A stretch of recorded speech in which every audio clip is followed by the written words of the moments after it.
أولئك لهم عذاب مهين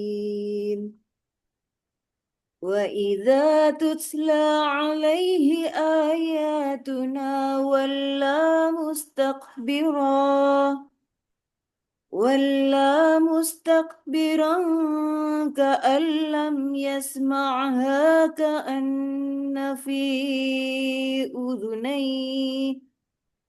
كأن في أذنيه وقرا فبشره بعذاب أليم إن الذين آمنوا وعملوا الصالحات لهم جنات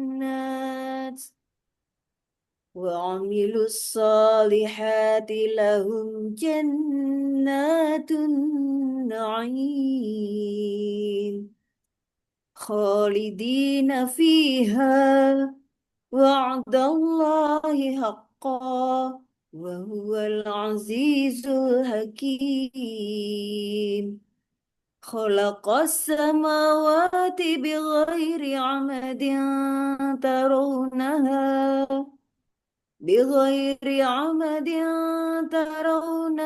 وألقى في الأرض رواسي أن تميد بكم وبث فيها من كل دابة وأنزلنا من السماء ماء فأنبتنا فأنبتنا فيها من كل زوج كريم هذا خلق الله فأروني ماذا خلق الذين من دونه بل الظالمون في ضلال مبين صدق الله العظيم Wassalamualaikum warahmatullahi wabarakatuh. Waalaikumsalam warahmatullahi wabarakatuh. Terima kasih atas lantunan ayat sucinya, Ustazah Ita. Semoga bisa memberikan tambahan semangat dan motivasi bagi kita semua. Kemudian dilanjutkan oleh menyanyikan Indonesia Raya. Ayah Bunda dimohon untuk berdiri.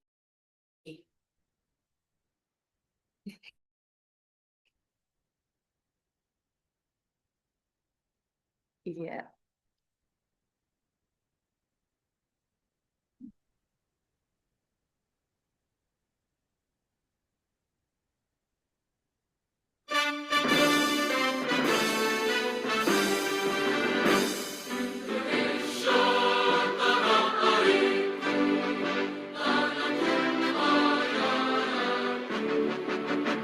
Di sana aku berdiri, jadi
Terima kasih, dipersilakan untuk duduk kembali.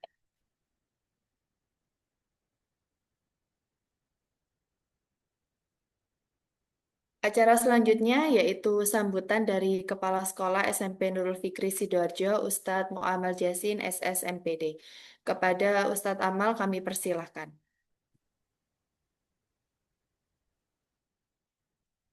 Bismillahirrahmanirrahim. Assalamualaikum warahmatullahi wabarakatuh. Waalaikumsalam warahmatullahi wabarakatuh. Alhamdulillahilladzi allafa baina qulubina fa asbahna bi nikmatihi ikhwana. Asyhadu an la ilaha illallah wahdahu la syarikalah wa asyhadu anna Muhammadan abduhu wa rasuluh. Allahumma sholli ala Muhammad wa ala ali Muhammad.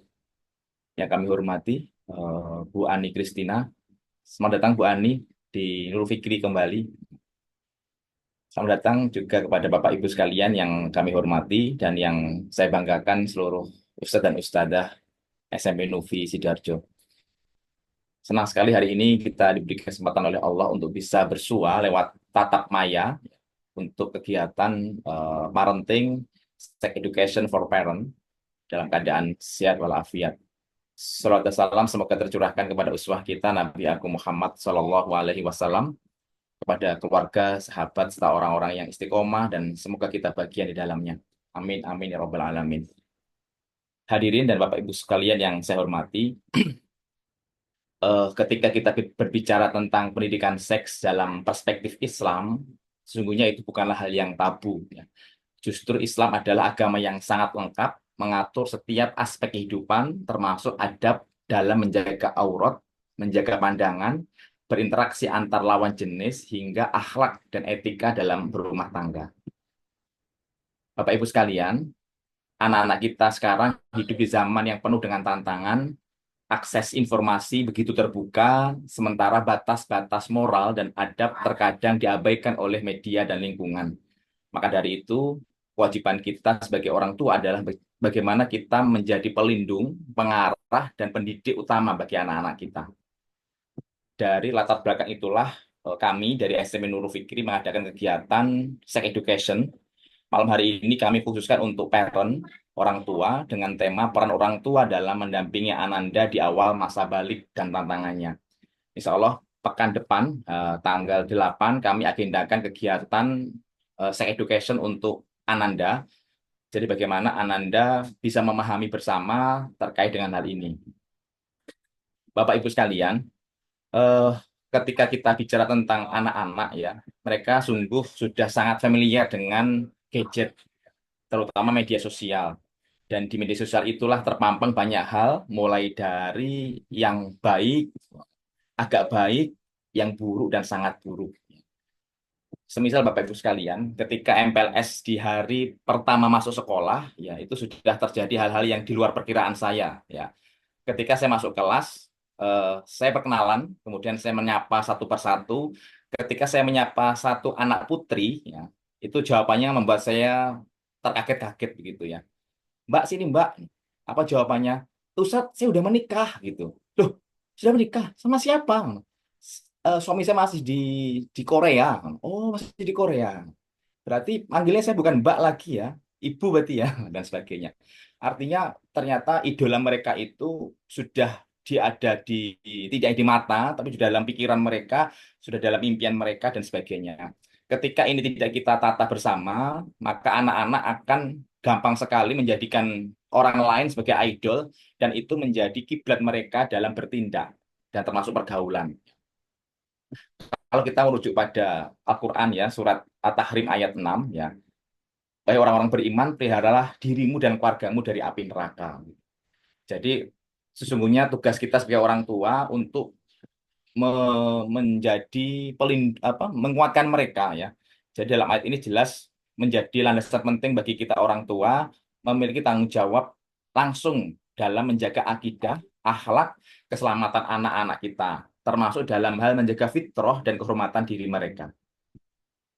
Sehingga melalui kegiatan ini, mari bersama-sama kita mendidik anak-anak kita, bagaimana mendidik anak-anak sesuai dengan batasan Islam, bagaimana menyampaikan nilai-nilai tentang aurat, ada pergaulan, dan peran gender seperti apa. Ya. Sehingga anak-anak kita menjadi generasi yang tidak hanya mereka sukses dunia, tetapi bagaimana fitrah mereka, akhlak mereka benar-benar terjaga di zaman yang saya bilang zaman yang tidak baik-baik saja. Dan dan ini adalah tugas kita bersama, baik orang tua maupun guru-guru dari sekolah. Sehingga semoga dengan kerjasama ini kita bisa sinergi dalam rangka menyelamatkan mereka dan menguatkan mereka untuk bisa tetap survive, menjaga akidah dan akhlak mereka, insya Allah. Itu dari saya. Silakan Bapak Ibu sekalian untuk nanti bisa diskusi bersama terkait dengan apa yang disampaikan oleh Bu Ani dalam kegiatan Zoom pada malam hari ini. Baik, demikian dari saya. Terima kasih. Assalamualaikum warahmatullahi wabarakatuh. Waalaikumsalam warahmatullahi wabarakatuh. Ya, terima kasih atas sambutannya Ustadz Amal. Acara berikutnya langsung ke acara inti, yaitu materi dari Bunda Ani. Oke, kepada Bunda Ani kami persilahkan. Bismillahirrahmanirrahim. Assalamualaikum warahmatullahi wabarakatuh. Waalaikumsalam warahmatullahi wabarakatuh. Alhamdulillahirabbil alamin. Asyhadu alla ilaha illallah wahdahu la syarikalah wa asyhadu anna Muhammadan abduhu wa rasuluh. Allahumma sholli ala Muhammad wa ala ali Muhammad. Rabbi shrah li sadri wa yassir li amri wahlul 'uqdatam min lisani yafqahu qawli. Ayah bunda yang dirahmati Allah, saya pada malam hari ini dapat amanah untuk menyampaikan tentang peran orang tua dalam pendampingan anak di awal masa balik dan tantangannya.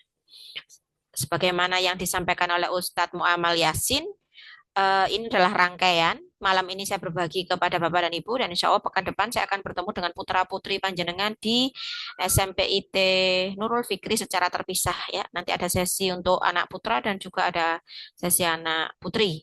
Nah, tentunya ini pendekatannya berbeda supaya sinkron begitu. Mudah-mudahan ini sesuai dengan analisis kebutuhan kita bersama, baik sekolah maupun orang tua. Singkat saja, ini aktivitas harian saya memang sebagai praktisi pendidikan, penulis buku, dan alhamdulillah Nurul Fikri ini konsisten ya, tiap awal tahun ajaran semua orang tua dan siswa kelas 7 diberikan pembekalan tentang pendidikan seksual dan tentunya pendidikan yang lain-lainnya. Jadi MPLS kemarin sudah komplit materinya. Ini adalah kelengkapan awal masuk SMP yang rasanya sangat penting tema ini. Kemudian langsung saja saya ingin berinteraksi dengan Ibu Bapak di forum malam hari ini. Pertanyaan pertama, apakah anak kita sudah balik? Silakan jawab di kolom chat. Ya, iya, sudah atau belum? Saya dibantu juga, mungkin Ustadz atau Ustadzah juga boleh ikut join ya. Maksudnya ikut jawab supaya tahu juga ya putra-putrinya Ustadz Ustadzah yang ada di sini ada yang sudah balik atau belum? Bisa dibantu kah? Saya lihat di kolom chat. Atau yang oke, Ibu Akbar, terima kasih anaknya sudah balik. Oh, ada yang belum ya? Ahnaf belum balik. Oke, saya ingin tahu beberapa lagi. Ada lagi? Belum, belum. Oke, belum. Ya, sudah. Alhamdulillah ya. Jadi memang ternyata bervariasi ini. Sudah. Sudah. Ini yang belum dua, ketemu dua. Saya yakin ini ke wawasan umum ya. Kalau anak putri sudah haid putrinya. Kalau yang putra mengaku sudah atau kita ketahui sudah keluar mani atau sperma.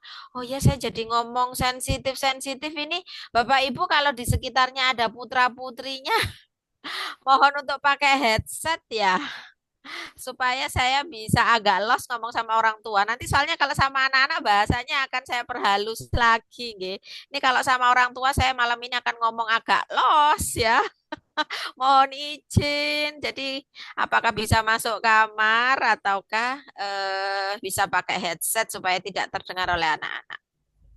Ya, nanti untuk sesi untuk anak-anak bahasanya akan lain, Bapak Ibu.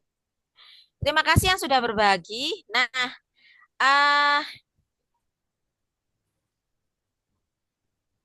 Oke. Nah, Bapak dan Ibu, kalau yang putri emang kelihatan ya, kelihatan bahwa anak-anak apa namanya sudah haid atau belum. Kalau apa namanya yang putra ini agak susah untuk identifikasinya karena tidak semua anak terbuka.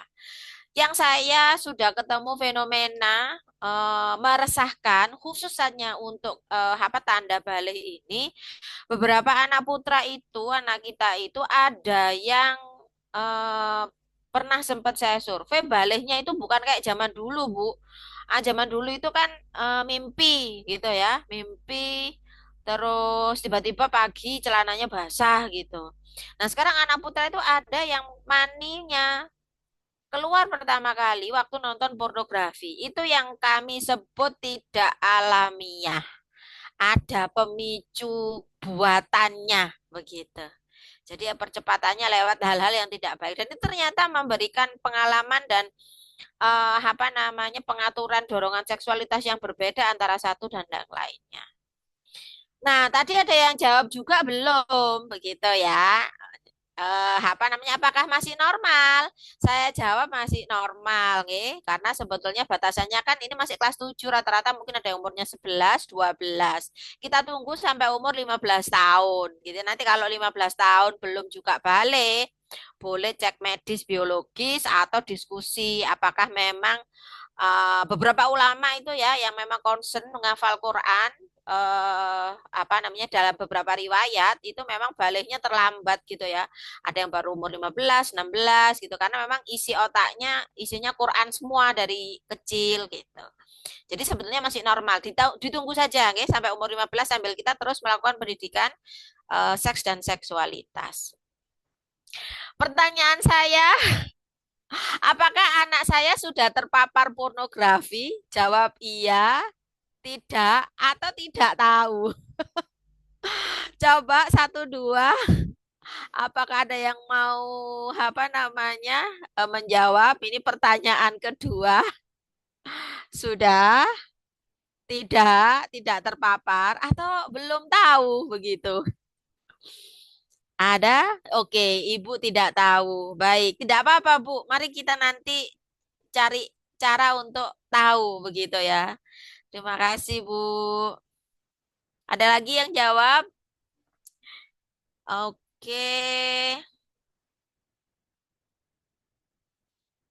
Ustadz dan Ustazah, boleh dong. Kalau ke Ustadz Ustazah, pertanyaannya begini.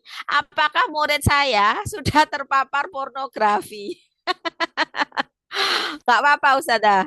Coba Ustadz atau Ustazah boleh ikut meramaikan komentar supaya ada perspektif lain. Oke, tidak tahu. Ini agak susah memang ya tahunya. Adakah Ustadz Amal langsung berpartisipasi? Matur nuwun Ustadz informasinya. Tidak menakut-nakuti ya, tapi ini kita sedang mencari solusi bersama. Bapak dan Ibu yang dirahmati Allah, tentang paparan pornografi itu saya hanya ingin menyampaikan gitu ya.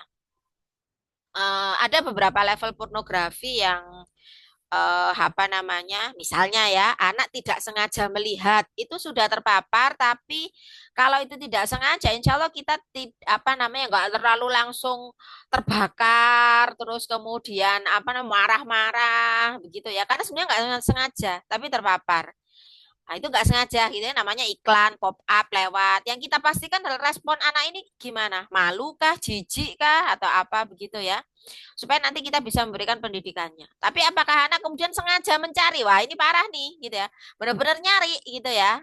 Apalagi nanti tahapan berikutnya masih apa?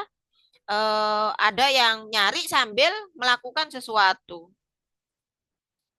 Nah, mari kita bersama-sama nanti terus mencari tahu dan bagaimana nanti bersama-sama saya akan paparkan bagaimana apa namanya mengatasinya. Yang berikutnya, apakah anak saya memiliki orientasi seksual yang normal? Ini ancaman LGBTQ itu sangat kencang sekali. Saya juga punya dakwah untuk saling mengingatkan. Karena barusan saja di apa namanya, saya dapat referral dari kasus di Sidoarjo. Ya, di Sidoarjo. Mungkin saya khawatir ini kok tetangga gitu ya. Artinya di sana ada. Jadi ada seorang ibu itu konsultasi ke saya 2 bulan yang lalu ngechat, Bu Ani, saya khawatir anak saya ini SMA kelas 2. Dulu waktu SD SMP anak solihah sekali begitu ya.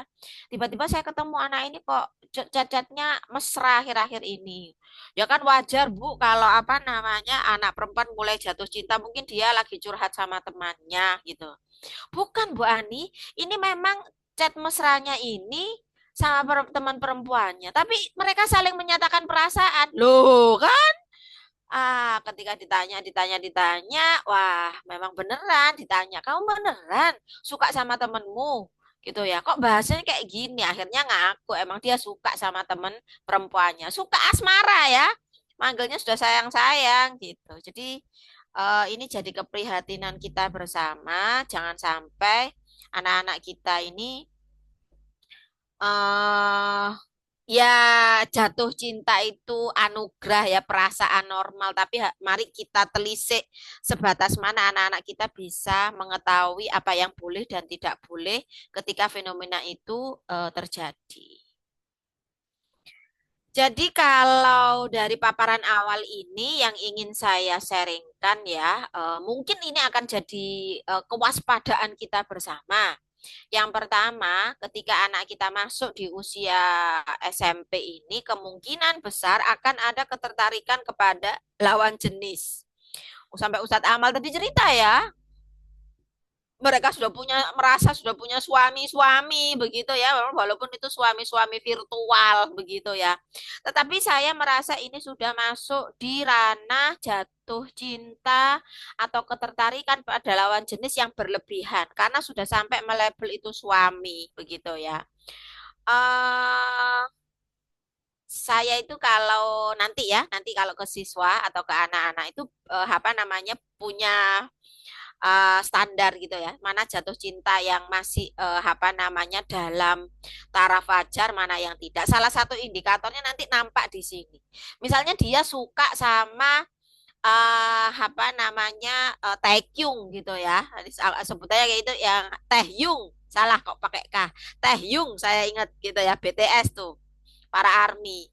Nah, itu ternyata apa namanya dia jatuh cintanya sampai mengkoleksi fotonya segede gaban, posternya, membeli barang-barang, mengeluarkan uang, sampai mohon maaf ya nanti kalau membayangkan yang berlebihan begitu ya.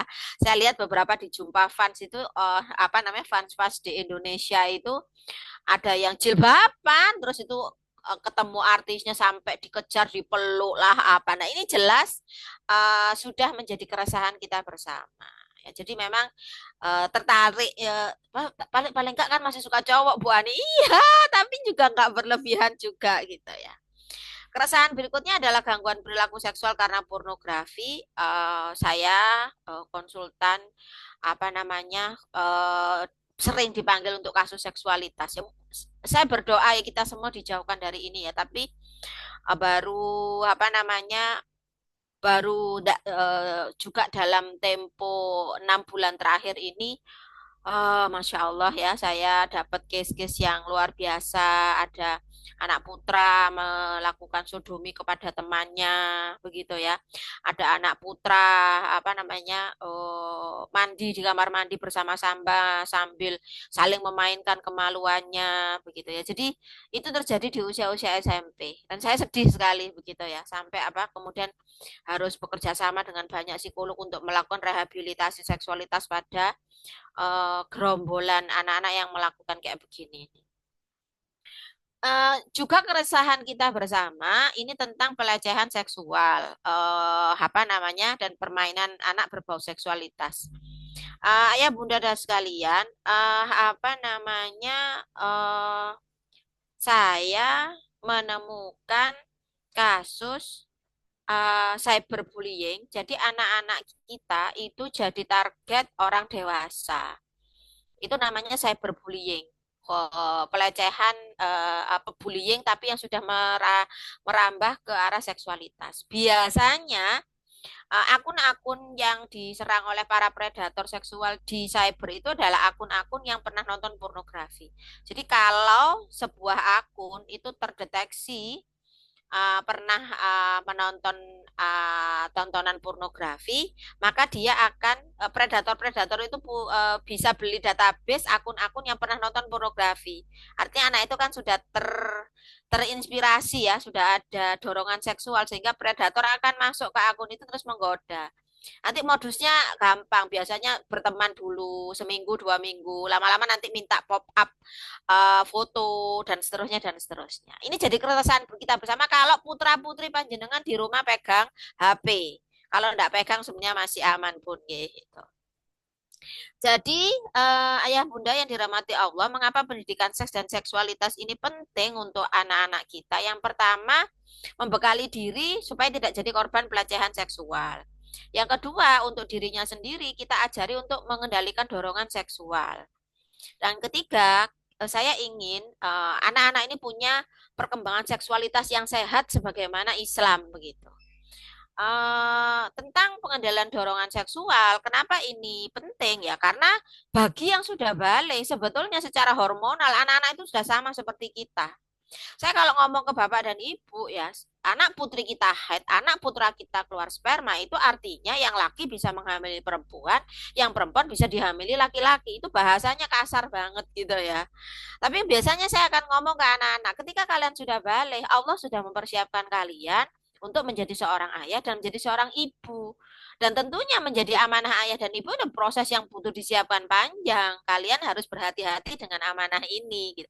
Baru dikasih persiapan biologisnya. Nanti kita sama-sama belajar gimana jadi ayah dan ibu yang baik. Saya ngomongnya begitu kalau kanan. Tapi kalau bapak ibu ya, bapak ibu sudah siap tak putranya menghamili perempuan lain. Gitu. Kalau ibu siap putri ibu dihamili laki-laki lain. Oh, kan serem kan jadinya gitu. Makanya memang pengendalian dorongan seksual ini penting gitu ya. Termasuk di otak anak-anak kita sebagaimana amanah Islam, satu-satunya pintu untuk menyalurkan seksualitas itu adalah pernikahan. Itu yang harus kita tanamkan kepada anak-anak. Mengajarkan pendidikan seks dan seksualitas harus terus mendengungkan bahwa satu-satunya gitu ya. Satu-satunya hal ketika kita terpikir tentang laki-laki, perempuan mikir laki-laki, laki mikir perempuan, yang dipikirkan adalah pernikahan.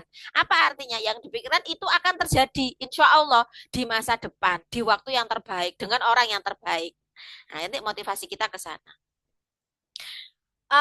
Mengapa juga penting? Saya lagi karena apa namanya anak-anak kita sudah masuk masa pubertas dan ini butuh pendampingan. Ibu dan Bapak, kalau dulu ketika anak-anak masa kanak-kanak itu yang kita berikan adalah pondasi seks dan seksualitas. Nanti saya tunjukkan, G. Ketika dulu anak-anak kita masih kanak-kanak, sebenarnya kita sudah ngasih ini enggak, supaya nanti kita bisa jadi awareness atau kesadaran. Loh, kok saya belum melakukan itu, Bu Ani? Nah, itu harus segera dikejar karena harusnya itu dilakukan waktu mereka masih TK atau SD. Pada masa kanak-kanak kita akan melakukan pendidikan seksualitas tapi sangat bertahap. Saya ngisi apa namanya tema pendidikan seksual itu dari TK. TK itu apa yang harus diisi. Nanti SD ditingkatkan lagi pendidikan seksualitas. Sekarang SMP ini puncaknya, dalamnya pendidikan seksualitas yang harus kita sampaikan secara hati-hati. Nah, karena anak-anak kita masa pubertas, kita butuh ya pendidikan seksualitas yang lebih intensif. Intinya dulu, kalau kita ngomong pendidikan seks ke anak-anak, kita akan ngomong tentang biologisnya mereka, fisiknya mereka, jerawat, apa namanya, apa yang putri payudaranya membesar lah, apa begitu ya, yang laki-laki kemaluannya membesar, suaranya berubah dan segala macam itu pendidikan seks. Tapi kalau pendidikan seksualitas, kita akan menghubungkan bagaimana kelelakian mereka nanti akan berperan jadi suami ayah. Nah, kalau yang perempuan, keperempuanan mereka, puncaknya, puncak peran perempuan itu yang nanti ketika jadi istri, jadi ibu. Itu yang akan diberikan gitu ya. Jadi sekali lagi, pendidikan seksualitas ini mudah-mudahan akan mengantarkan anak kita yang laki-laki, bisa jadi laki-laki yang baik dan benar. Perempuan ya, perempuan baik dan benar. Gitu ya. Masing-masing nanti akan jadi suami istri dan ayah ibu. Nah, apa namanya? Apakah anak-anak perlu dijelaskan persoalan seksualitas? Iya ya, tapi ada tahapan-tahapannya. Saya review ya dari masih kanak-kanak 7 tahun ke bawah namanya usia dini, usia prabalik berarti waktu SD 7 sampai 12 dan anak-anak kita insya Allah ini saya anggap mulai masuk usia balik. Bapak Ibu ketika 2 tahun pertama apakah putra-putri Bapak Ibu dapat full ASI? Anak-anak yang dapat full ASI itu benteng untuk persoalan seksualitasnya lebih tebal. In case ya ini apa riset gitu ya. Yang kedua, apakah selain ASI, apakah ibu bisa ngebonding kuat sama putra-putri zaman dulu 2 tahun pertama? Mohon maaf ya, banyak anak yang jadi korban pelecehan maupun jadi pelaku pelecehan itu ketika ditelisik di masa-masa 7 tahun ke bawahnya nggak deket sama ibu begitu.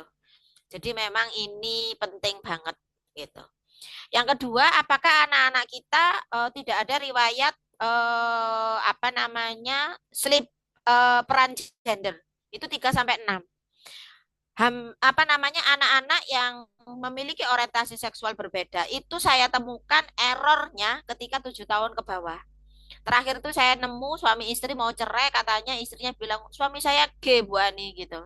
Ketika saya telisik ya dari masa apa namanya sejak kapan dia gay, ternyata dia pacarannya itu sejak SMA. Punya pacar sama laki-laki itu SMA. Loh, terus pertama kali suka sama lelaki itu SMP. Saya tarik lagi, apakah SD sudah suka sama laki-laki? Belum. Ternyata ketika SD yang terjadi adalah dia laki-laki, tapi dia selalu diolok-olok dengan nama perempuan. Akhirnya dia merasa dirinya itu perempuan walaupun secara fisik laki-laki. Gitu lah. Ketika saya tarik lagi error, oh ternyata ayahnya meninggal, ibunya tidak ada di rumah, dia di rumah sendiri dan apa namanya dijadikan anak bungsu yang paling dimanja dan tidak ada figur laki-laki. Nah, jadi panjang kan ceritanya. Jadi memang harusnya saya laki-laki dan saya perempuan itu selesai sebelum umur 7 tahun. Kalau 7 sampai 11, tadi sudah disebutkan Ustadz Amal sebetulnya itu jatahnya waktu SD Ustadz. Anak harus nutup aurat, anak ngerti rasa malu. Itu tadi anak putri yang dengan bangganya bilang suaminya adalah Lee Min Ho atau Taeyong atau siapa J-Hope siapa itu. Saya rasa itu miss gitu ya. Kita terlewat mengajarkan rasa malu untuk apa namanya mengungkapkan secara terbuka begitu. Termasuk ya anak putri yang berani nembak cowok-cowok itu harusnya kita selesaikan sebelum dia lulus SD. Jadi bagaimana anak perempuan itu harusnya malu gitu ya. Kalau punya perasaan itu ya harus apa namanya harus malu. Sebenarnya nggak perempuan aja ya, laki-laki pun akan kita mulai ajarkan bahwa rasa cintamu itu boleh, tetapi ketika rasa cinta itu sudah diumbar, itu akhirnya kita sudah apa namanya membuka tabir rasa malu. Padahal malu adalah sebagian dari iman. Biasanya saya kalau ngomong ke anak-anak kayak gitu. Jagalah harga dirimu, jangan jadi laki-laki dan wanita murahan. Nah, itu sebelum 12 tahun harusnya kita apa namanya selesaikan itu gitu ya, supaya nanti di SMP nggak meledak. Nah, kalau ternyata putra-putri kita sekarang rasa malunya belum terbentuk, auratnya apa pakai yang putri belum pakai hijab, yang putra masih suka apa namanya pakai celana pendek, lututnya kelihatan dan segala macam itu ya jadi PR yang harus kita kerjakan sekarang karena itu nanti akan merembet ke masalah-masalah yang lain. Mengerti kebersihan, kemaluan, cuci pakaian dalam, kamarnya terpisah laki-laki dan perempuan, kamarnya terpisah ya antara orang tua dan anak pasti itu harus. Kalau sampai SMP masih ada yang sekamar dengan orang tuanya berarti pendidikan seksualitasnya seks dan seksualitasnya juga terlambat nih gitu. Jadi ayo ya kita lihat begitu ya 7-11 anak-anak mulai ngerti feminitas, yang perempuan harus jadi yang feminim dan laki-laki jadi maskulin. Kalau ada, mohon maaf ya, sekarang anak-anak itu kalau goda cowok apa temen cowok yang tahun kemarin saya ingat kok di Nurul Fikri juga gitu anak-anak sudah kenal istilah itu loh Ustaz boti. Aduh anak-anak sudah ngerti kata boti segala ini boti itu bencong-bencong itu loh Bu. Bapak ya istilah gitu ya. Nah itu berarti kan maskulinitasnya si cowok nggak tuntas. Padahal itu harusnya selesai sebelum 12 tahun gitu ya. Kalau memang ada fenomena itu ya harus kita selesaikan. Nah, ini sebetulnya jadi target pendidikan seksualitas kita. Ketika anak umur 12 sampai 15 gitu ya. Banyak banget gitu ya. Tapi ya ayo kita cicil pelan-pelan gitu ya tentang fondasi iman. Anak-anak harus detail tentang halal dan haram. Ada banyak dialog-dialog seksualitas, tata kehidupan. Anak-anak harus sibuk fisik kognitif. Kalau putra-putri Bapak Ibu enggak sibuk, di rumah itu enggak ada aktivitas selain main HP, nanti pasti hormonnya ya, hormon kelelakian dan perempuannya itu jalan lebih aktif. Tapi kalau anak-anak sibuk gitu ya, punya hobi, punya teman, punya aktivitas positif gitu ya, insya Allah energi seksualitas itu akan teralirkan. Awasi akses media juga, menjaga pandangan, menjaga kemaluan, ada tanggung jawab gender, dan mulai sekali lagi konsen terhadap konsep pernikahan. Selanjutnya saya ingin ada selipan tentang kebutuhan membekali anak tentang menghindari pelecehan seksual. Ini saja Bapak dan Ibu minta tolong sekali di rumah ada pengawasan. Yang pertama, setiap putra-putri Bapak Ibu keluar rumah tanpa panjenengan berarti itu sekolah, main, ke rumah teman, ke rumah saudara. Pokoknya Bapak Ibu enggak bersama mereka. Mohon dengan sangat ketika sudah ketemu anak di rumah itu tanya gitu ya, kepoin gitu ya. Dijawab pendek-pendek pun enggak apa-apa. Yang penting Bapak dan Ibu nanti bisa menangkap bahasa-bahasa sorot mata dan kejujuran. Tadi kemana? Nah, oh ya rumahnya Fahmi gitu. Di rumah Fahmi itu ada siapa tadi? Enggak, ya ada orang tuanya enggak gitu. Ada, oh ya. Gitu. Jadi memastikan ya bahwa anak-anak kita ini ketemu siapa begitu. Kemudian mohon sekecil apapun perubahan anak-anak jadi bad mood, anak jadi pendiam, anak masuk rumah langsung masuk kamar langsung nggak keluar lagi. Hal kayak gitu itu direspon gitu ya. Supaya kita nggak kecolongan anak-anak kita itu ada kejadian apa terus kita nggak tahu. Akses anak pada pornografi. Saya pikir walaupun ini sudah SMP ya, kayak ya proteksi-proteksi digital itu masih tetap dilakukan lah untuk amannya gitu ya. Silakan cari gitu ya, apakah YouTube-nya disetting apa atau disepakati aplikasi apa. Kalau Bapak Ibu merasa TikTok itu nggak aman, banyak yang kotor, ya nggak usah, berarti nggak boleh TikTokan. Kalau YouTube merasa masih rawan juga, ya nggak boleh YouTubean. Jadi disepakati aplikasi apa yang bisa diakses di HP. Memantau pergaulan anak sehingga tidak tersentuh cybersex tadi sudah saya pokoknya akun itu tidak pernah akses pornografi sebetulnya tidak akan jadi sasaran para predator. Kebutuhan pengendalian dorongan seksual bagi yang tadi belum balik ya Bu ya. Oh, kalau anak-anak itu makanya nggak banyak fast food, biasanya nggak cepet banget baliknya gitu ya. Nah, tapi kalau anak-anak yang salah satu analisis yang pernah dikerjakan itu anak putri yang headnya itu kelas 3, kelas 4 itu salah satunya juga dipicu makanan gitu ya. Selain tontonan, tontonan juga bisa memicu. Nah, padahal ngapunten nggih, ketika anak-anak kita itu baliknya cepet, zaman saya itu balik umur 14 tahun ya. Ingat saya apa liburan kakak kelas saya lagi UNAS ujian nasional, saya liburan, saya kelas 2 SMP, nah itu saya dapat haid gitu 14 tahun. Nah sekarang anak-anak kan baliknya maju tapi tingkat kedewasaannya beda. Saya umur 10 tahun sudah bisa menanak nasi. Anak 10 tahun bisa suruh nyiapin makannya sendiri gitu ya. Bisa masak, goreng apa full kalau ditinggal di rumah. Mungkin sebagian bisa alhamdulillah. Tapi ternyata 12, 15 tahun kedewasaan kita dulu di anak-anak sekarang, wah kayaknya struggling banget gitu loh. Dulu kita SD SMP udah berangkat sekolah sendiri, sekarang tidak ada anak berangkat sekolah semuanya antar jemput atau apa. Nah, ini harus kita antisipasi ya. Padahal kan kalau anak-anak kita mandiri nanti mereka lebih dewasa. Nah, ini secara biologis dewasanya udah, tapi secara psikis belum dewasa ya. Kita yang repot akhirnya nanti. Ini juga tantangan tentang digitalisasi informasi begitu ya, segala macam masuk di otak anak lewat apa namanya informasi yang diakses di gadget mereka. Jadi mohon kalau enggak pengen terlalu apa ya, terlalu khawatir dengan konsumsi gadget anak, menempatkan fasilitas gadget untuk di ruang keluarga. Saya mohon dengan sangat tidak ada yang membiarkan putra-putrinya HP-an di kamar, pintunya dikunci, ya. Atau kamarnya dikunci lah. Jadi kita sesekali itu ketuk pintu masuk gitu lah. Masih masih belajar gitu ya. Supaya anak-anak aware bahwa mereka terawasi gitu ya.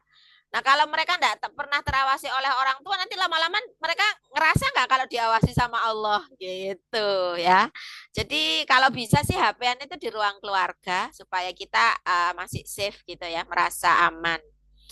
Kemudian memberikan pemahaman begitu ya, setiap kali apa namanya apa ya, anggap aja ada iklan bajunya terbuka pergi sama anak itu sih dibahas. Nah, kamu pernah nggak lihat di HP anak ada perempuan berpakaian kayak gitu, pantas nggak gitu. Nah, itu juga penting ya, aplikasi pengaman itu dialog. Kemudian Bapak dan Ibu kalau sudah mulai terpikir hal-hal yang saya sampaikan ini belum jelas atau mulai ingin sharing hal-hal penting, boleh nulis di kolom chat ya. Nanti katanya ada waktu sesi tanya jawab sebentar lagi. Saya izin melanjutkan materi. Tapi kalau sudah kepikir daripada lupa, silakan tulis di kolom chatnya. Kemudian fitrah seksualitas tentang konsep diri dan konsep hubungan pernikahan anak-anak terjaga. Kita pengen anak laki-laki kita jadi laki-laki yang benar dan baik, dan perempuan juga baik dan benar. Kemudian dalam rangka untuk membantu anak-anak kita ini tetap di jalur jadi laki-laki yang perempuan baik, benar begitu ya. Ketika anak-anak nanya yang aneh-aneh gitu, kita harus jawab apa gitu ya. Saya kemarin tuh ditanya, Bu, kalau apa namanya laki-laki kemaluannya menegang itu wajar enggak, Bu? Pertanyaannya spesifik banget gitu ya. Nah, itu kalau kita nggak jawab, nanti dia nyari tahu sendiri gitu. Tapi kalau kita jawab, jawaban kita nggak tepat, nggak jadi mendidik begitu. Jadi Bapak dan Ibu, kalau anak-anak sudah mulai berani bertanya kepada Bapak Ibu, yang harus kita lakukan adalah bersyukur. Untungnya tanyanya sama orang tua gitu ya. Kalau mereka tanya sama teman, nanti kita nggak ngontrol jawabannya apa. Dan sikap kita ketika anak-anak mulai bertanya hal yang sensitif, itu harus tenang. Jangan marah. Apaan sih kamu, mulutmu itu ngomong apa? Wah, jangan gitu. Jangan apa namanya melarang, nggak boleh tanya kayak gitu-gitu, corok itu juga tidak boleh. Marahi, melarang, yang boleh cuma dua. Oke, Mama kayaknya juga masih bingung ya dengan jawaban pertanyaan ini. Besok kita ngobrol lagi boleh nggak? Nah, itu boleh. Kita nyari jawaban terbaik, tapi jawabnya kayak gitu. Atau langsung dijelaskan. Penjelasannya itu dua saja. Satu, mari kita jawab dengan tenang pakai bahasa ilmiah, bahasa-bahasa saintifik begitulah ya. Kalau bingung tanya ChatGPT, seret gitu, ngelirik sebentar banyak begitu. Yang kedua, selalu tutup dengan pendekatan agama. Kayak tadi tuh, Bun, kalau kemaluan saya menegang, itu wajar enggak? Nah, kita bisa sampaikan, laki-laki yang sudah balik itu akan mendapati kemaluannya kadang-kadang menegang. Dan itu adalah tanda kemaluan yang sehat. Santai kan ngomongnya? Itu tanda, berarti yang harus kita lakukan karena kita sama Allah dikasih sehat apa? Bersyukur. Nah, supaya kejadian itu tidak mengganggu kamu, mari kita tenangkan, mari kita cari solusinya. Caranya apa? Ketika kamu mendapati itu, langsung kamu langsung ke kamar mandi, dibasuh pakai air. Oh, ini mah kadang tak pakai pipis masih tegang. Oh iya, kalau sudah berarti ayo wudhu. Nah, dibasuh pakai air, berwudhu. Setelah itu ya sudah, kalau apa namanya kamu masih tidak nyaman, dipakai beraktivitas atau dipakai tidur. Sudah gitu. Jadi langsung solutif. Nah, tetapi bingkai-bingkai bahwa ini adalah dari Allah, ini patut kita syukuri. Jadi nggak menganggap itu menjijikkan. Nah, ini harus kita apa jelaskan ke anak-anak gitu ya. Oke, kemudian apakah anak-anak boleh jatuh cinta kepada lawan jenis? Saya sering ini ya nanya ke anak. Kalau ke anak putra, teman-teman, sebetulnya kalau usah tanya, kalian tuh boleh nggak sih jatuh cinta sama cewek gitu? Ada bilang boleh, nggak boleh gitu ya. Saya mesti jawabannya boleh. Yang tidak boleh itu suka sama sesama jenis. Menjijikan gitu anak-anak, bagus kan gitu ya. Tapi nanti dijelaskan yang setelah kita merasa suka pada seseorang, apa sih yang harus kita lakukan dengan diri kita? Gitu. Biasanya saya akan langsung teknis gitu ya. Oh ya, kita itu harus bersyukur pada Allah, kemudian memohon kepada Allah, minta yang terbaik, minta dijaga hatinya dengan keimanan gitu ya. Kalau emang suka, kita berdoa semoga yang kita suka itu jadi, kalau laki-laki yang benar, semoga dia jadi seorang yang solihah begitu. Begitu saja, sampai di situ. Satu-satunya hal yang diizinkan ketika kita jatuh cinta dan kita belum akan menuju pintu pernikahan adalah mendoakan orang yang kita sukai. Nah, begitu gitu ya. Oke, apakah anak kita boleh pacaran? Jelas tidak gitu ya. Pacaran itu baik sendiri agama nggak boleh, secara teknis sosial juga banyak masalah. Apakah anak kita harus, apa yang harus kita lakukan kalau anak kita nonton pornografi? Diskusi jelas, konsekuensi perlu diberikan kalau itu anak-anak melakukannya dengan sengaja. Kalau tidak sengaja kita terus diskusi. Tapi kalau dengan sengaja anak-anak nonton pornografi, mencari benar-benar, saya pikir untuk konsekuensi boleh ditarik gadgetnya, begitu. Karena mereka harusnya kan sudah diberi isian gitu ya, bahwa yang ini tidak boleh dilihat, yang ini pakai HP, mana yang boleh dilihat. Kalau sampai mereka dengan sengaja nyari, berarti mereka nggak amanah, tarik tarik. Itu pelajaran yang cepat banget gitu ya, supaya anak-anak kita tahu bahwa ini kita tegas soal pornografi. Bapak dan Ibu, kalau saya boleh cerita ya, yang menyeramkan dari pornografi, kemarin saya tangani anak SMP kelas 2 melakukan sodomi ke anak SMP kelas 1. Pelakunya itu ketika saya konseling itu saya tanya, Mas, apa yang kamu rasakan ketika kamu pengen mengganggu temanmu adik kelasmu itu? Kamu suka sama dia? Enggak sengaja ketemu kok. Di mana enggak ketemunya? Di ruang UKS sekolah begitu ya. Sebetulnya yang kamu rasakan saat itu apa? Ya kemaluan saya menegang gitu. Terus kenapa kamu tempelkan ke apa adik kelasmu itu? Apa yang kamu pikir? Kamu dapat apa namanya ide dari mana? Dia macam kejar terus. Kamu pernah nonton yang kayak begitu? Pernah. Saya tanya, coba diingat-ingat, pertama kali kamu nonton pornografi kamu kelas berapa? Kelas 2 SD gitu ya. Jadi dia sudah mengotori otaknya dari kelas 2 SD bertahun-tahun tahun-tahun sampai akhirnya dia kelas 2 SMP sudah punya dorongan untuk melakukan aksi seksualitas. Nah, ini kan sekali lagi ketemu anak nonton pornografi dengan sengaja mencari cut sudah itu loh. Diskusikan panjang konsekuensinya dan segala macam untuk anak-anak belajar bahwa itu hanya akan mengantarkan mereka kepada keburukan-keburukan perkembangan seksual. Apakah anak perlu dijelaskan tentang homoseksual? Ya, ketika anak bertanya dan ada fenomena gitu ya, misalnya ada laki-laki gitu ya, apa namanya macak bencong gitu, wah bahas tuh ya tentang bagaimana laki-laki tidak boleh menyerap perempuan dan jangan sampai laki-laki ada hubungan dengan laki-laki. Terakhirkah ini Bapak dan Ibu sebenarnya punya sumbangan, nggih. Bapak punya tugas untuk jadi laki-laki. Yang tadi saya ceritakan anak perempuan yang apa namanya suka sama sesama jenis itu ketika kemudian konseling di ruang konseling tanya begini, Mbak, kenapa sih kamu kok suka sama teman perempuan? Apakah tidak ada laki-laki yang bisa kamu sukai? Apa jawabnya? Semua laki-laki itu brengsek. Ustazah di dunia ini. Semua laki-laki itu brengsek. Ah masa gitu ya? Apa buktinya kalau semua laki-laki brengsek? Buktinya apa namanya bertahun-tahun ibuku selalu disiksa oleh ayahku. Gitu. Jadi ternyata dia dapat ayah KDRT gitu ya, dapat ayah KDRT. Jadi dari situ kemudian dia membenci sosok laki-laki dan akhirnya bersumpah tidak akan menyukai laki-laki ya. Akhirnya dia karena ya sukanya teralirkannya ke perempuan. Ini bahaya. Bapak adalah harus jadi laki-laki yang baik dan benar supaya keluarganya juga selamat. Ibu harus dekat dengan semua anak, bapak dekat dengan semua anak. Wabil khusus para bapak harus dekat dengan anak laki-laki, ibu harus dekat banget sama anak perempuan. Nah, ini yang akan membantu anak-anak kita seks dan seksualitasnya sehat. Semoga sekolah dan orang tua bisa bersinergi dalam pendidikan seks dan seksualitas. Banyak ada dialog-dialog yang kita lakukan, mengajari anak menjaga pandangan dan kemaluan, memastikan anak punya aktivitas terstruktur yang sehat, gitu ya. Terima kasih. Ini paparan saya. Insya Allah kita masih punya waktu untuk diskusi. Saya kembalikan kepada moderator. Silakan, Sada. Assalamualaikum warahmatullahi wabarakatuh. Waalaikumsalam warahmatullahi wabarakatuh.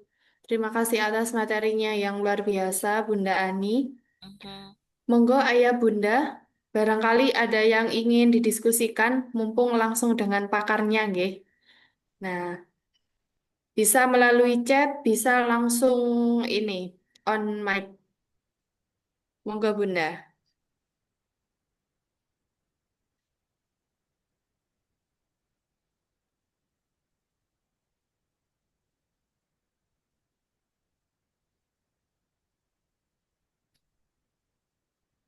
Adakah Ayah Bunda?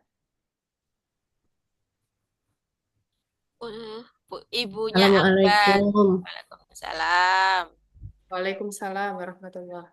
Bunda, saya mau tanya sedikit nggih. Oke. Kebetulan saya punya anak perempuan sama laki-laki. Yang nomor 2 laki-laki masih di SMP. Yang perempuan sudah SMA. Anak laki-laki saya ini kalau dilihat itu lebih dekat dengan saya. Jadi sewaktu dia balik itu, sepengetahuan saya kan anak laki ini lebih dekat dengan ayahnya. Jadi ketika dia mengalami perubahan itu, ceritanya ke ayah seperti itu, nggih. Tapi ini bukan cerita ke saya, cuman saya yang bertanya karena pagi-pagi sekali, kok tumben dia udah mandi. Dari bangun, biasanya saya yang bangunkan. Kalau nggak dibangunin, nggak bangun. Tapi saya kan sudah bangun duluan itu sebelum subuh, sudah bangun. Anak ini mandi.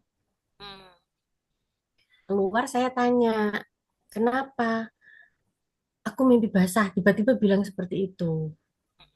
Saya tanya lagi, paling ngompol ya, soalnya pernah dia bilang mimpi basah, nggak taunya ngompol. Gitu. Begitu, enggak, kayak apa memangnya? Lengket-lengket gitu. Saya tanya lagi celananya di mana, jadi saya cium.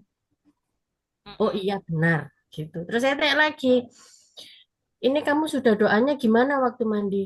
Sudah, aku buka bukunya waktu di SD. Alhamdulillah di SD itu sudah dapat pembekalan untuk Mandi besar. balik, nggih. Untuk materinya itu sudah ada. Jadi dia buka bukunya sama buka Google dari situ. Yang mau saya tanyakan ini, anak saya kalau sama ayahnya kan, kalau untuk hal-hal seperti itu kurang terbuka. Karena ayahnya juga kalau di rumah di jam-jam tertentu kadang jarang di rumah gitu. Yang seperti itu bolehkah?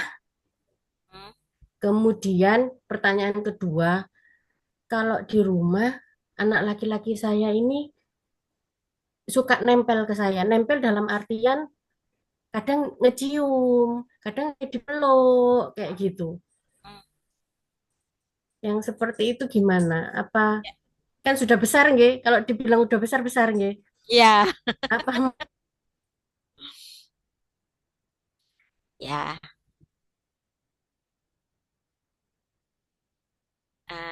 Nge-freeze ya. Nge-freeze Bunda. Nggih. Ya, baik, enggak apa-apa. Mungkin sinyalnya kurang stabil. Saya mohon izin menanggapi, nggih, Ustazah. Nggih, monggo Bunda. Baik. Yang pertama, selagi Bapak belum sangat dekat dan kan kenyamanan komunikasi itu ada sejarahnya pasti nggih. Kenapa kok anak suka dan apa namanya lengket sama ibu walaupun dia putra, sedangkan ke bapaknya belum bisa, pasti ada sejarahnya. Sementara apa namanya posisinya semacam ini, ibu boleh bicara seksualitas sama anak putra, tapi memang bicaranya harus lebih tegas, Bu, gitu ya. Tidak dengan kelembutan-kelembutan yang sangat ala perempuan gitu ya. Mulailah ya Ibu cari intonasi-intonasi dan pilihan kata yang agak ngomongnya tegas gitu ya. Sehingga nuansanya nanti kayak bicaranya bicara logika gitu ya. Sambil ibu tetap berbisik kepada bapak gitu loh. Ayah, anak kita udah mulai besar nih gitu ya. Enggak mungkin semua hal tentang hal-hal peran lelaki ini bunda semua yang nyampaikan. Biar ayah mulai ngebonding sama anak. Caranya gampang kok Bu. Jadi misalnya, bunda butuh ini. Bisa nggak ayah pergi sama adik yang laki-laki atau itu buat beli ini berdua gitu. Jadi dengan sengaja memasangkan mereka pergi berdua sekali, dua kali, tiga kali biar ngebonding dulu. Maksudnya kan nggak mungkin ya bunda ya anak belum dekat dengan ayahnya, ujuk-ujuk kita titipi. Pah, tolonglah diskusi seksualitas sama anak gitu kan nggak bisa gitu ya. Mungkin harus diintroi dulu gitu ya. Jadi soal diskusi seksualitasnya boleh apa sementara kan sudah ada fenomena dia keluar mani apa harus cuci apa namanya baju dalamnya harus dicuci sendiri dan segala macam ini sementara bunda yang handle dulu karena memang anak-anak belum bisa cerita ke ayahnya belum belum ada jalur. Nah, tapi sambil sambil ya supaya ini nanti nggak berkelanjutan sampai dia SMP SMA terus jauh dengan ayahnya nggak sempat memfigurkan diri kepada anak dicicil mulai dari sekarang ya nyicil lah paling nggak pergi berdua sama anak dan segala macam tuh. Nah, saya pikir Jawa mudah-mudahan soal pendidikan seksualitas bisa Ibu jalan duluan, Bapak segera menyusul begitu. Yang kedua tentang kelengketan ibu dengan putra, selama sentuhan fisik itu apa namanya eh, tidak apa namanya tidak berlebihan. Jadi begini, sentuhan yang tidak boleh antara ayah dan anak putri, ibu dan anak perempuan itu adalah dan sebetulnya anak putra ke ayah ke anak putra, ibu ke anak putri juga tidak boleh gitu ya. Semua jenis sentuhan yang seperti foreplay. Aduh, saya ngomong foreplay ini gimana ya? Bapak Ibu ngerti ya? Atau Bapak-bapak Ustadz Amal paling juga tahu gitu ya. Semuanya tahu. Jadi seperti sentuhan di bibir itu enggak boleh. Karena biasanya orang suami istri kalau mau melakukan hubungan seksual mesti kan lewat pintu itu gitu ya. Kemudian di tengkuk dan artinya dari dagu ke bawah, dari lutut ke atas, itu enggak boleh gitu. Makanya saya bilang kalau anak sudah besar di pangku itu jangan gitu ya. Karena itu kan areanya sudah di paha ya. Jangan, pangku berarti nggak boleh gitu ya. Kalau menyandarkan kepala di paha ibu mungkin masih kan bukan anu ya, bukan adegan foreplay ya, itu cuman sandar. Mungkin masih boleh. Tapi kalau pangku saya enggak. Kalau pangku itu karena nanti gesekan antara kemaluan anak dan kemaluan orang dewasa yang pangku-pangkuan itu kemungkinan terjadi. Itu enggak bagus gitu ya. Akan menimbulkan sensasi yang pengen lagi gitu. Jadi kalau cuma cium pipi boleh Bu, pelukan boleh gitu ya. Jadi nggak apa-apa gitu ya. Berarti memang ikatan ibu sama anak putra ini, yang putra ini bagus. Tapi ya itu apa namanya bisa apa bisa maksudnya tidak perlu dilarang begitu ya. Toh kalau misalnya dia habis cium pipi ibu, ibu balas cium pipinya terus dielus kepalanya ya sudah itu malah bonding fisik yang akan diingat dia kalau nanti sudah jauh atau sudah dewasa. Yang penting tidak ada kontak fisik yang mendekati foreplay tadi. Terima kasih, semangat ya Bu ya, Insya Allah. Terima kasih Solih. Bunda. Ya. Izin menambahkan sedikit Bunda. Ini Ya, tadi untuk pertanyaan yang pertama, sebetulnya itu kalau sama ayahnya itu tidak sering saya, maksud saya gitu. Kalau sama ayahnya itu kan lebih ke kalau diajak ada event kayak lari karena mereka berdua memang sukanya ikut event itu Mm-mm. ya ya mereka berdua pergi sendiri gitu. Oh, ya Jadi kan bagus. kalau mau potong rambut ya mereka berdua. Cuman ayahnya ini kan kalau untuk urusan di dalam rumah serta ceritanya anak-anak kalau pulang sekolah seperti itu. Jadi saya harus Ya. kembali menceritakan lagi ke ayahnya gitu. Nggak apa-apa. Itu sudah pola yang bagus. Bunda, bukalau para ibu bisa menjadi tempat curhat buat anak laki-laki dan perempuannya, itu sudah benteng seksualitas yang bagus banget. Ayah itu bagian yang tegas-tegas aja, gitu ya. Dan Hmm. ya, kalau ataupun saya bilang ada diskusi seks dan seksualitas, itu ya jangan tiap hari, yo bapak-bapak yo sakno gitu kan ya. Kasihan gitu ya. Pernah saja gitu ya, nggak tahu itu dalam 3 bulan 6 bulan sekali tiba-tiba ayah pernah ngajak anak laki-lakinya ngobrol serius soal bagaimana jadi laki-laki yang sudah dewasa, cukup bun, nggak perlu sering. Emang kalau yang tiap hari biarlah bunda yang nampung itu, karena memang juga apa ya, kapasitas gitu ya, Allah memberkahi kita sebagai jadi pendengar yang baik itu lebih banyak di perempuan. Jadi memang ya fungsi kita di situ lah. Kalau bapak-bapak kan ngomongnya pendek-pendek, singkat-singkat kalau Betul, ada betul. perlunya, dan memang itu harus begitu gitu ya, tetap harus kayak begitu supaya anak-anak nanti tahu ya memang laki-laki ya karakternya begitu, enggak apa-apa. Terima kasih Bunda. Makasih Bunda G. Ya. Oke, terima kasih Bunda. Selanjutnya mungkin ada pertanyaan lain atau hal-hal yang ingin di-sharingkan dari Bapak Ibu terkait perkembangan Ananda saat ini. Monggo, kami persilahkan. Ada di kolom Mumpung chat bisa di Ustazah. forum ini. Nggih?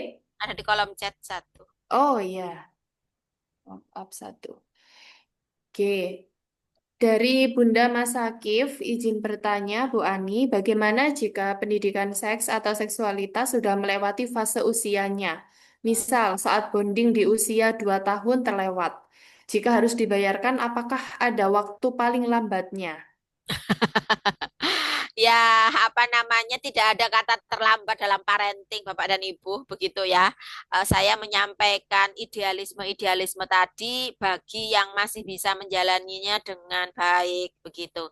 Nah, kalau apa namanya, kalau sudah terlewat ya sudah begitu ya, nggak usah dibahas gitu ya, nggak usah disesali. Yang perlu diusahakan terus ngapain gitu aja. Terus apa yang harus kita lakukan? Nah, itu aja, kita fokus ke situ. Sekali lagi, yang perlu kita pastikan adalah walaupun anak-anak kita dulu nggak deket, sempat jauh, misalnya mungkin dulu saya dulu waktu anak masih umur 5 tahun, saya pas di kantor lagi repot-repotnya sudah semuanya mabruk ke ART atau semuanya wah saya serahkan ke mertua di masa itu, apakah saya sekarang akan membayarnya dengan cara apa gitu ya. Oke, jadi ya sudahlah gitu, yang berlalu sudahlah. Yang penting sekarang kalau toh memang ayah atau bunda di sini merasa anak-anaknya nggak pernah curhat sama orang tuanya, itu ya. Di fase SMP ini saya sangat berharap Bapak dan Ibu bisa jadi teman curhat bagi anak. Bagi Bapak dan Ibu yang merasa anak-anaknya masih sulit curhat, apa namanya, nggak pernah curhat, itu aja yang dikejar, gitu ya. Saya itu kalau gimana caranya anak curhat sama kita, begitu ya. Ya pertama-tama ditanya gitu. Ada tuh kadang-kadang ya pergi berdua, beli mixu ya, minum es krim berdua gitu ya sudah. Kalau diem-dieman ya nggak apa-apa, diem-diem. Sekali keluar, nanti lama-lama apa namanya, sambil makan bakso lama-lama kamu tuh bestimu di sekolah namanya siapa sih ya, tanya-tanya dulu, ngepo-ngepoin anak gitu loh. Sambil kita ngebonding ulang, lama-lama nanti dia akan cerita kalau pas kayak gini. Lama awal-awalnya akan kita tanya ya pastinya ya, tapi lama-lama targetnya anak-anak tanpa diminta cerita sama Bapak Ibu. Nah itu, kalau Bapak dan Ibu sudah berhasil menjadi tempat curhat untuk anak-anak, saya rasa bonding-bonding yang dulu kelewat waktu masa kecil, insya Allah itu sudah terbayar. Karena kebutuhan kita sekarang adalah deket sama anak. Anak bisa curhat sama kita bisa menyelipkan petunjuk atau arahan kita di sela-sela curhat.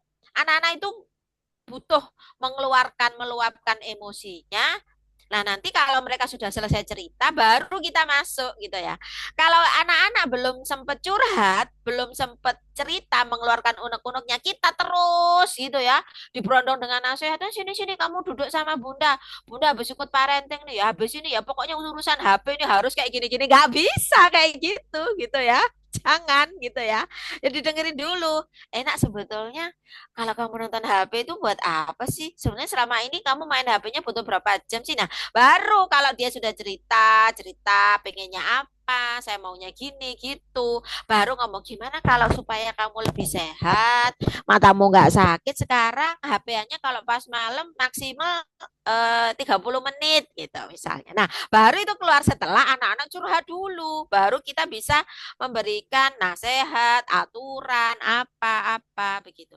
Kalau Bapak dan Ibu belum sekali lagi belum punya ruang untuk jadi tempat curhat anak, perjuangan kita untuk pendampingan balik ini bakal sulit gitu ya. Sulit.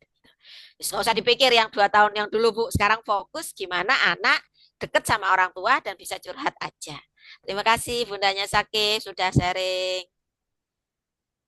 Oke, terima kasih Bunda Mas Akif dan Bunda Ani. Mhm. Mungkin ada yang lain Bapak Ibu? Ya, sudah. Assalamualaikum warahmatullahi wabarakatuh. Waalaikumsalam warahmatullahi Waalaikumsalam Masya Allah ada warahmatullahi Bapak. Ya, saya Pak Mas Puri, orang tua dari Zilda Queen, kelas 7.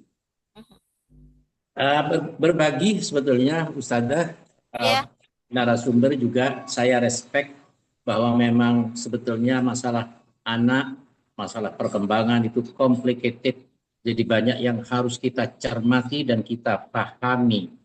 Kalau kita kemudian, ini sisi lain, tetapi barangkali juga bisa menggali makna yang sebesar-besarnya, karena inspirasi dari Al-Quran itu adalah di dalam surat Al-Jum'ah misalnya, wa yu'allimuhumul kitabah wa yuzakkihim wal hikmata wa yuzakkihim. 3 tujuan itu. Mengajarkan kitab, ada kitab kauliyah dan kitab kauliyah, ya buku-buku bentangan alam ini kan memang bagian dari yang harus disampaikan kepada anak-anak. Tugasnya guru begitu mulia di situ sebetulnya.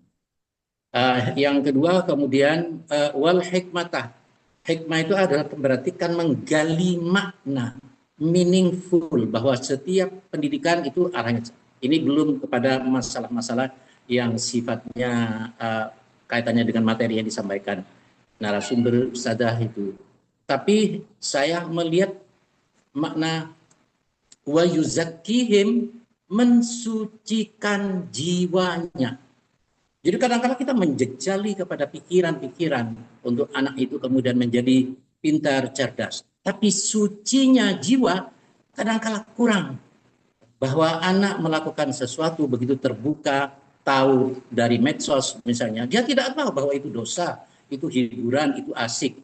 Jangankan anak-anak, banyak sekali. Saya aktif di medsos ya. Seringkali ada teman-teman dari seberang jauh begitu komunikasi. Kemudian setelah komunikasi ada modus-modus, dan modus-modusnya itu seksual. Sampai nunjukkan anggota badan. Alhamdulillah saya katakan itu bukan kehidupan saya. Artinya apa? Kalau kita lihat, mereka melakukan seperti itu adalah lumrah, tidak dosa gitu. Jadi jiwanya tidak suci. Bisa jadi bahwa anak-anak itu juga merasa bahwa apa yang dilakukan itu tidak suci. Jadi tentang masalah pensucian jiwa supaya kemudian kembali kepada ajaran ilahi, kepada agama tadi itu, bahwa ini kotor, ini fahisyah misalnya gitu. Simbol-simbol fahisyah, ini kotor, ini dosa, itu harus dikuatkan. Kalau tidak kan sama anak-anak, biasa aja mereka sambil ketawa-ketawa. Kan gitu, apalagi mitra temannya misalnya ya juga orang-orang, ada anak-anak yang memang tidak punya tolok ukur tentang moralitas dan kesucian jiwa. Saya sangat berharap bahwa sekolah itu bisa mengemban amanah. Ya Allah, kalau saya terharu ini sebetulnya.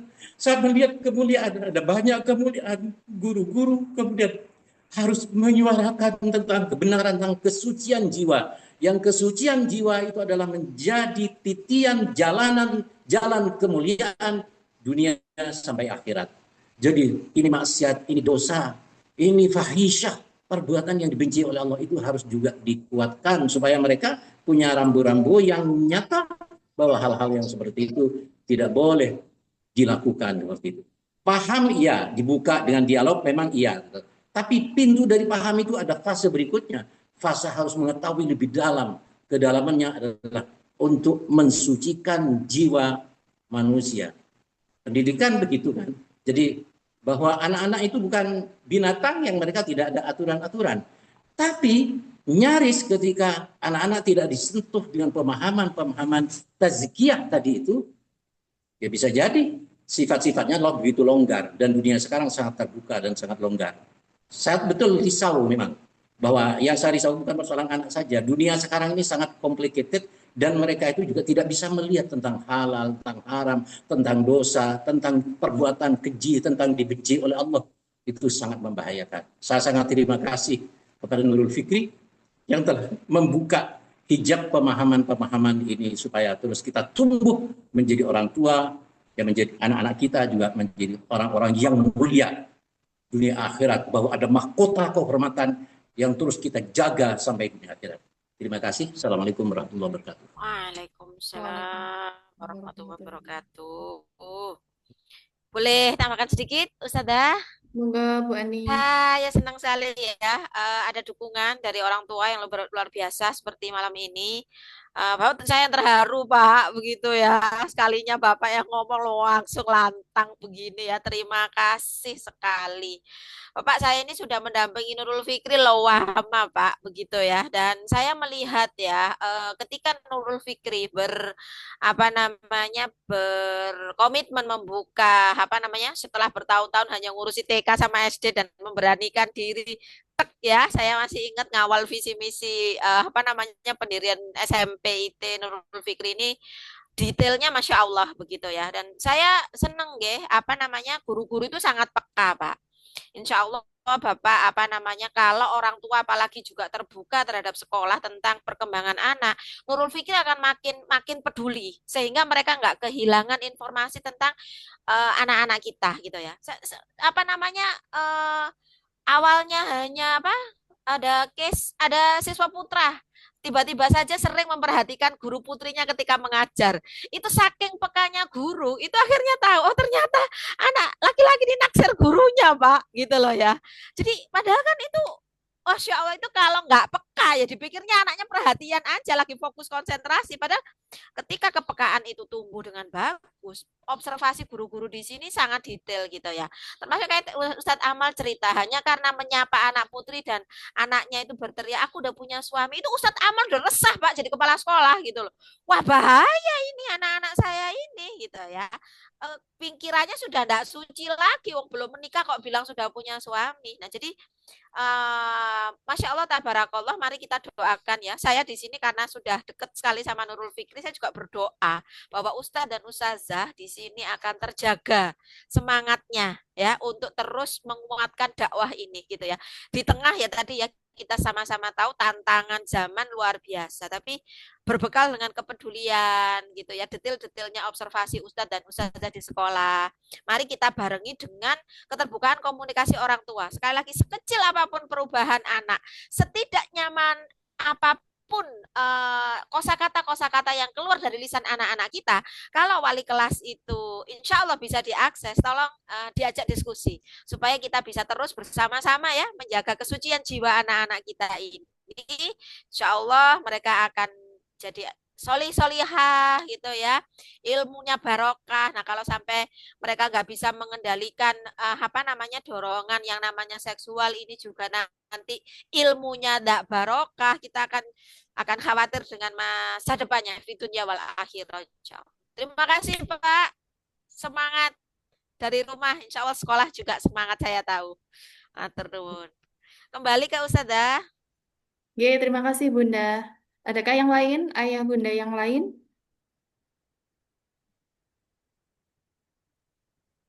By chat tidak apa-apa, nggih. Monggo. Atau Ustazah, ada yang Ustazah Ita, Ustazah Atin, ada yang menggelitik untuk ditanyakan tentang anak-anak kita. Kebetulan kan barusan menyambut siswa kelas 7 ya. Kalau yang Oke, betul. 89 insya Allah petanya kita tahu ya mana yang perlu dikawal dan apa insya Allah udah jelas gitu ya. Ini anak kelas 7 kan barusan aja ngehits, barusan menyambut. Mungkin ada yang mau di-sharingkan sedikit Nggih, Bunda, terkait yang solihah nggih Bunda, karena ya. memang eh, agaknya solihah ini sangat ekspresif seperti itu. Ya. Nggih, betul. Jadi sampai mungkin di forum kelas, kemudian mereka bilang kepada kami, Ustazah, jangan bilang siapa-siapa loh ya, kayak gitu. Tapi mereka juga menyampaikan dengan keras, kemudian diucapkan berkali-kali seperti itu.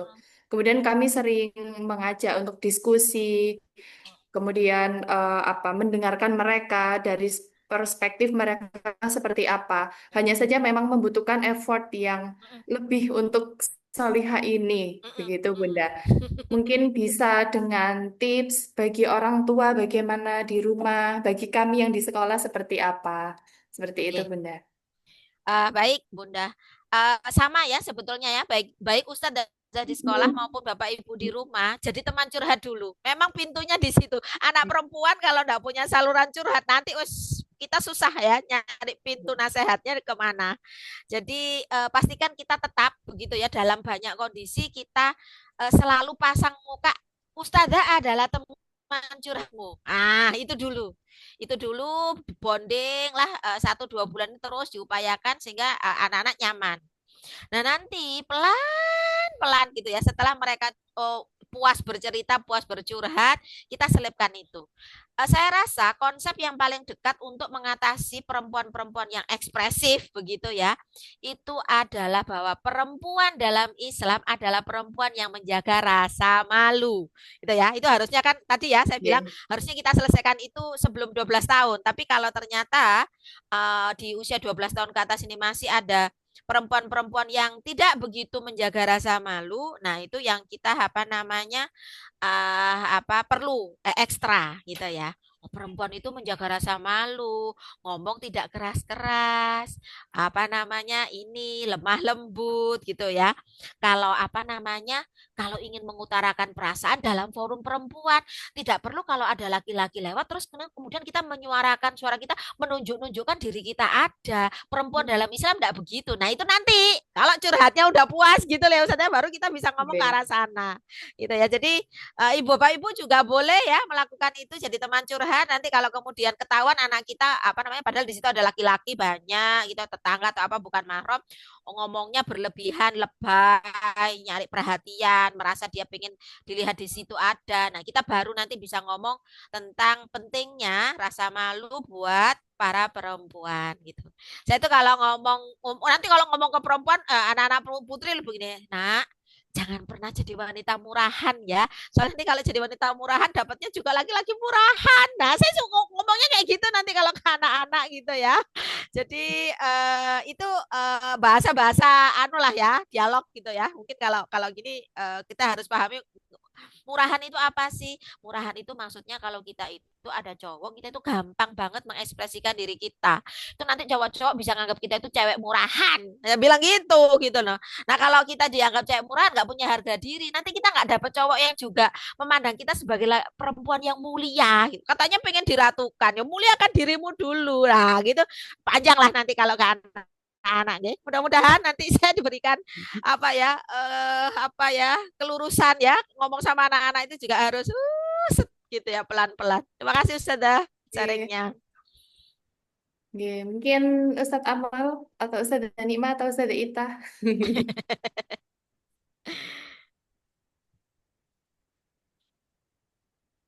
Sudah kayaknya Adakah ini. lagi? Ustadz Amal senyum-senyum saja. Kayaknya harus ini. Banyak ini Ustadz Amal soalnya Bunda. Oke. Seperti Ayah ini.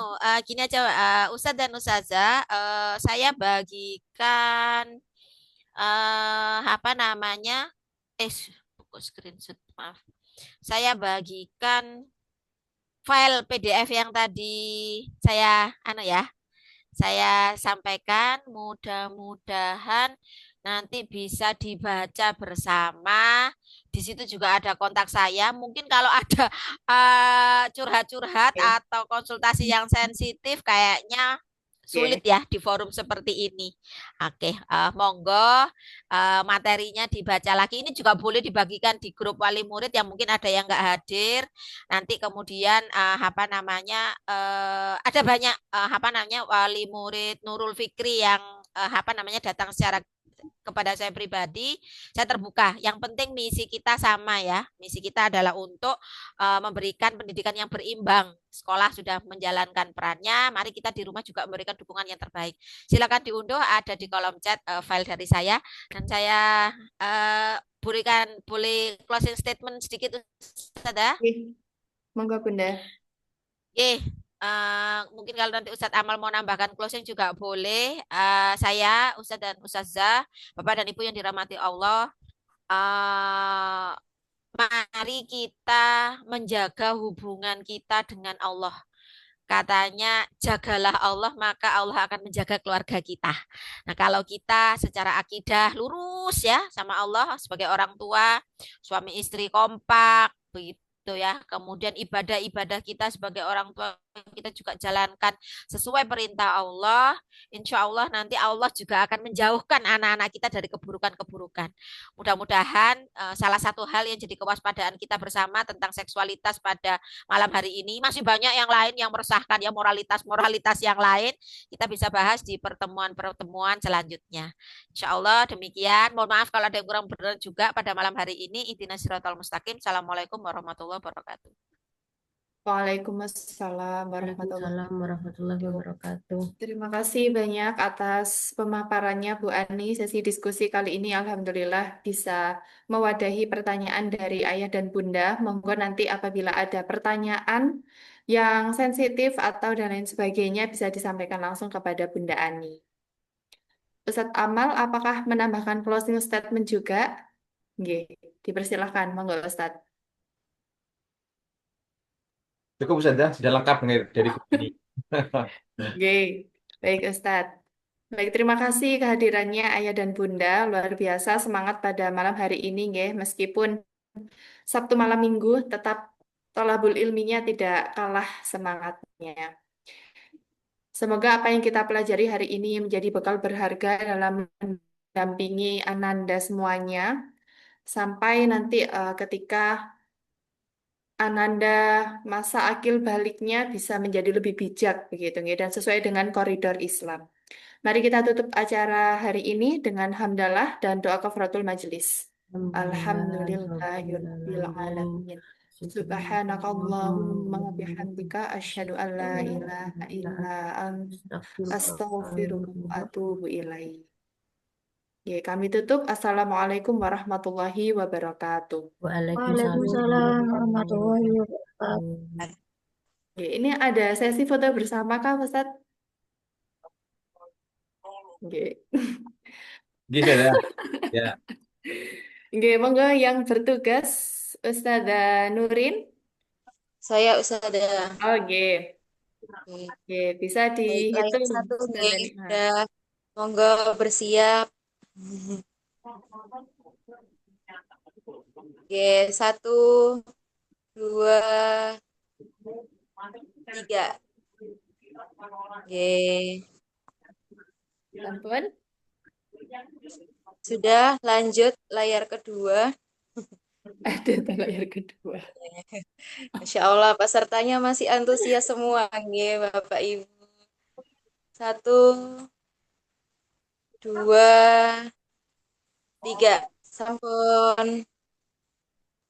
Oke, terima kasih banyak Ustazah Nikma. Terima kasih banyak Ya. kehadirannya Ayah dan Bunda. Monggo bisa live Zoom. Oke, terima kasih Ayah Bunda yang sudah hadir. Terima kasih Bu Ani. Terima kasih Bunda Ani. Sampai ketemu dengan anak-anak Bu Ani, nggih. Izin live Ustadz Ustadzah. Terima kasih. Oke, Bunda, Assalamualaikum. sami-sami. Ya, Waalaikumsalam Waalaikumsalam. warahmatullahi wabarakatuh. Mohon izin live. Mohon Nggih, izin. Bunda. Matur nuwun Ustazah. Sami-sami Bunda. Sami-sami. Terima kasih Ustazah. Sami-sami Sami-sami, Bunda. Bunda. Kami tutup nggih. Hostnya siapa? Hostnya. Nggih, Ustazah Nurin. Terima kasih Bu Ani. Ketemu lagi hari Sabtu ya.